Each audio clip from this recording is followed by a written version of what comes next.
লা ইলাহা ইল্লাল্লাহ 100 বার পড়লে কি হয় জানলে আপনি অবাক হয়ে যাবেন। এটা যদি আপনি জানেন তাহলে আপনি কখনোই আমলটি আর ছাড়বেন না।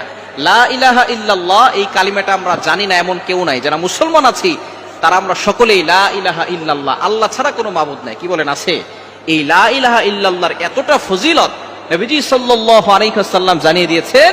এই লা ইলাহা ইল্লাল্লাহ যদি এক পাল্লায় রাখা হয়, অন্য পাল্লায় যদি এই দুনিয়া এবং দুনিয়ার ভিতরে যা কিছু আছে, আসমান জমিন চন্দ্র সূর্য সব কিছু যদি এক পাল্লায় রাখা হয়, তাহলে লা ইলাহা ইল্লাল্লাহর পাল্লাটা কয়েক কোটি গুণ বেশি ভারী হয়ে যাবে।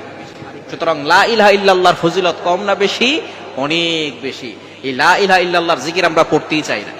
অনেকে সকালবেলা ঈমান আনছে, আবার দুপুরবেলা তারা এমন কাজ করছে ঈমান থেকে দূরে সরে যায়। এরকম হয় কি হয় না? নবীজি সাল্লাল্লাহু আলাইহি ওয়াসাল্লাম বলে দিয়েছেন, শেষ জামানে এমন অবস্থা হবে, সকালবেলা মুমিন থাকবে, সন্ধ্যাবেলা কাফের হবে, আবার সন্ধ্যাবেলা মুমিন হবে, সকালবেলা কাফের হয়ে যাবে।